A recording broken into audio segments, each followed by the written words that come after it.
بسم اللہ الرحمن الرحیم، السلام علیکم، ویلکم ٹو ایسے ٹیچنگ زون۔ آج کی ہماری یہ ویڈیو 10ویں کلاس کی کتاب نوائے اردو کا کریں گے۔ آج ہم ربائی کر رہے ہیں، تو یہ دوسری ربائی ہے، مطلب دوسرے شاعر کی تلک چند محروم کی ربائی پڑھیں گے آج ہم۔ تو ربائی کے بارے میں نے پہلے بھی بتا دیا کہ ربائی میں 4 مصرے ہوتے ہیں اور اس کا پہلا، دوسرا، چوتھا مصرع ہم قافیہ ہوتا ہے اور تیسرا مصرع بھی ہم قافیہ ہو سکتا ہے۔ عام طور پر ربائی کا چوتھا مصرع سب سے زیادہ جاندار ہوتا ہے، جو پوری ربائی کی روح ہوتا ہے۔ قافیوں کی پابندی اور بحر کی پابندی ایسی شرطیں ہیں جن کا پورا ہونا ربائی کے لیے لازمی ہے۔ ربائی کے لیے چند مخصوص بحریں ہوتی ہیں، بحریں مخصوص ہوتی، تو آج ہم تلک چند کی ربائی پڑھ رہے ہیں۔ تو دیکھیے، تلک چند محروم پیدا ہوئے تھے 1887 میں اور ان کا انتقال 1966 میں ہوا تھا۔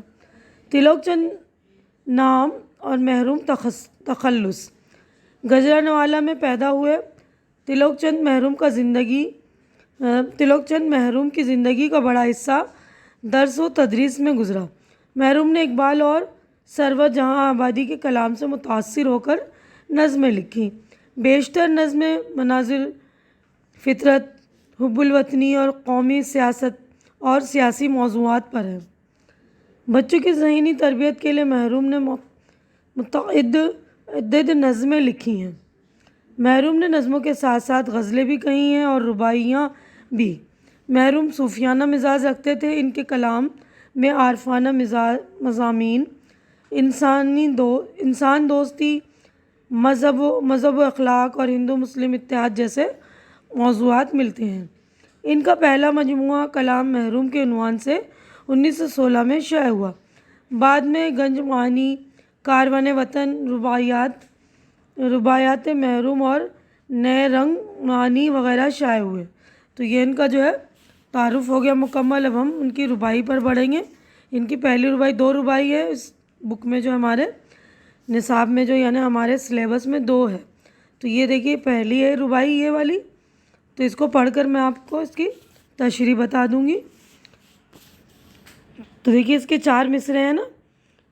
تو دیکھیے، فطرت کی دی ہوئی مسرت کھو کر، اوروں کو نہ کر ملول غمگین ہو کر، یہ عمر بہرحال گزر جائے گی، ہنس ہنس کر اسے گزار یا رو رو کر۔ تو یہاں پر دیکھیے، تلک چند محروم نام لکھا ہوا ہے ان کا، شاعر کا، ٹھیک ہے نا۔ تو یہاں پر تلک چند محروم ایک نصیحت کر کے اس ربائی میں ایک نصیحت کر رہے ہیں۔ وہ نصیحت کرتے ہوئے کہہ رہے ہیں کہ خدا نے تجھے مسکرانا سکھایا، تجھے خوشی دی ہے، اس لیے غمگین ہو کر دوسروں کو بھی غمگین مت بنا، افسردہ مت کر۔ اگر تجھے پریشان دیکھیں گے وہ لوگ تو ان پر بھی کچھ نہ کچھ اثر پڑے گا۔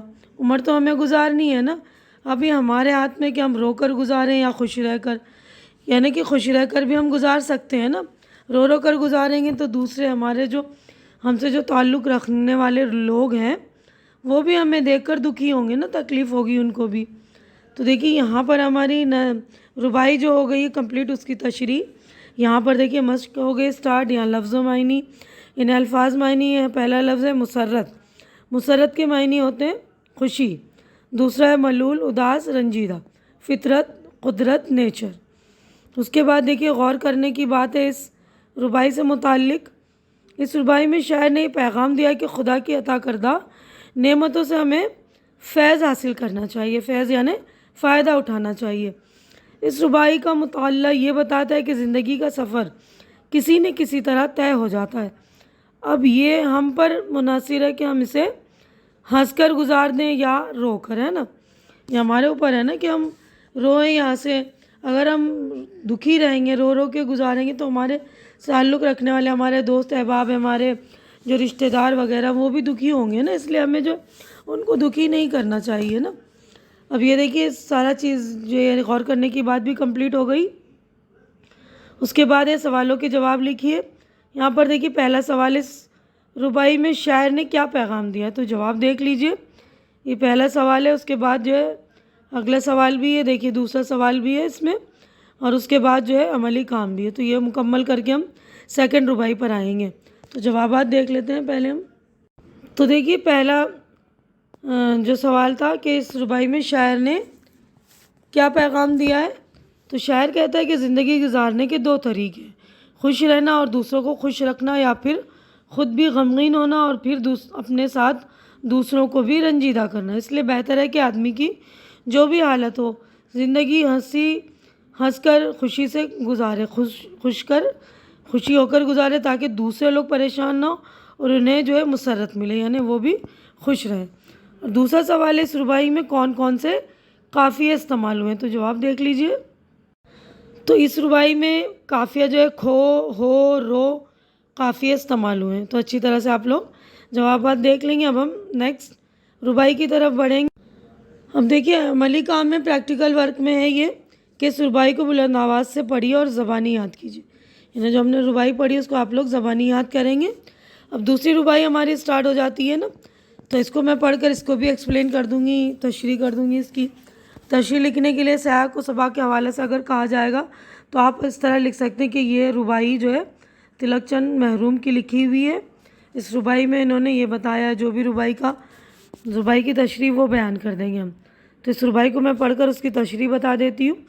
مذہب کی زبان پر ہے نکوئی کا پیام، نکوئی یعنی نیکی، حسن عمل اور راست گوئی کا پیام۔ مذہب کے نام پر لڑائی کیسی، مذہب دیتا ہے صلح جوئی کا پیام۔ تو اس والی ربائی میں محروم جو ہے مذہب کے نام پر لڑنے والوں کو نصیحت کر رہے ہیں۔ وہ کہہ رہے ہیں کہ ہر مذہب جو ہے نیکی کا یا اچھے کاموں کا پیغام دیتا ہے، یعنی اچھے کام کرنے کی ترغیب دیتا ہے نا۔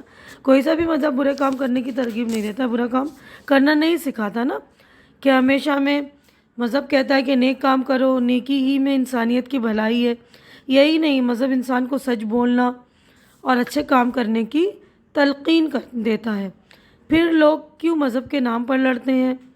مذہب تو سب سے مل جل کر رہنا سکھاتا ہے، یعنی مذہب لوگوں کے درمیان تفریق پیدا نہیں کرتا، یعنی فرق پیدا نہیں کرتا ہے، آپس میں مل جل کر اور امن یا شانتی کے ساتھ زندگی گزارنے کی ہدایت دیتا ہے، یعنی اس کا پیغام دیتا ہے ہمیں کہ آپس میں ہم مل جل کر رہیں اور مل جل کر شانتی سے زندگی گزاریں، ہے نا۔ تو یہاں پر دیکھیے ان کے شاعر کا نام ہے تلک چند محروم۔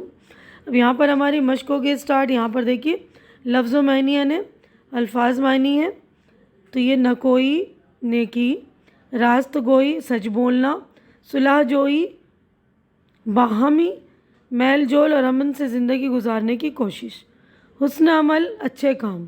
ٹھیک ہے، اب تو نیکسٹ پیج پر ہم چلتے ہیں۔ تو اگلے صفحے پر جو ہے ہمارا یہ دیکھیے غور کرنے کی بات ہے کہ اس ربائی میں باہمی میل جول اور امن کے ساتھ زندگی گزارنے کا پیغام دیا گیا ہے۔ سوالوں کے جواب لکھیے، سوال ہیں دیکھیے، 2 سوال ہیں، اس کے جوابات ہمیں لکھنے۔ پہلا سوال ہے شاعر نے اس ربائی میں مذہب کے کس پیغام کا ذکر کیا ہے، تو جواب دیکھ لیجئے۔ تو دیکھیے جواب دیکھ لیجئے، مذہب صلح جوئی، باہمی میل جول، امن سے زندگی گزارنے کا پیغام دیتا ہے۔ وہ مذہب کے نام پر لڑنے والوں کو برا اور غلط سمجھتا ہے، کیونکہ ہر مذہب انسان کو اچھے کام اور سچ بولنا سکھاتا ہے، یعنی کوئی سا بھی مذہب ہو اچھے کام سکھاتا ہے نا، نیکی کرنے کا، سچ بولنے کا، ہے نا۔ اب سوال نمبر 2 ہے حسن عمل اور راست گوئی سے کیا مراد ہے؟ حسن عمل کا مطلب اچھا عمل ہے نا، اچھا عمل یعنی کام، حسن یعنی اچھا خوبصورت عمل ہے نا، اور راست گوئی یعنی سچائی۔ لوگ ہمیشہ اچھے کام کریں اور سچ بولیں۔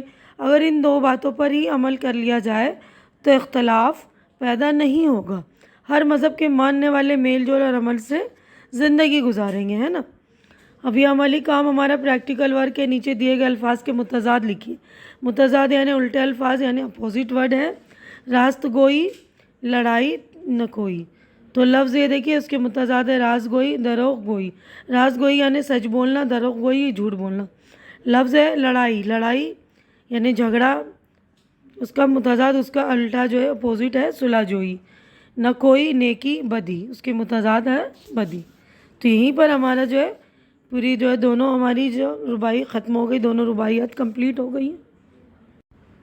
تو دیکھیے دونوں ربائی ہماری کمپلیٹ ہو گئی. امید ہے کہ جو کچھ میں نے آپ لوگوں کو ایکسپلین کیا اچھی طرح سے سمجھ میں آ رہا ہوگا اور میری ویڈیو بھی آپ لوگوں کو اچھی لگ رہی ہوگی. تو یہیں پر میں اپنی ویڈیو کمپلیٹ کرتی ہوں. اچھی لگ رہی تو اسے زیادہ سے زیادہ شیئر کیجیے تاکہ آپ کے جو ضرورت مند دوست وغیرہ ہوں، فرینڈس ہوں، تو ان کی جو ہے ہیلپ ہو سکے، ان کو مدد ملے، ہے نا، یہ سارے تشریح وغیرہ کی. اور میرے چینل کو سبسکرائب کر کے آپ لوگ میری بھی ہیلپ کیجیے، میری مدد کیجیے. ہماری اگلی ملاقات انشاءاللہ نیکسٹ ربائی میں ہوگی. جب تک کے لیے آپ لوگ اپنا خیال رکھیے، مجھے دعاؤں میں یاد رکھیے. اللہ حافظ.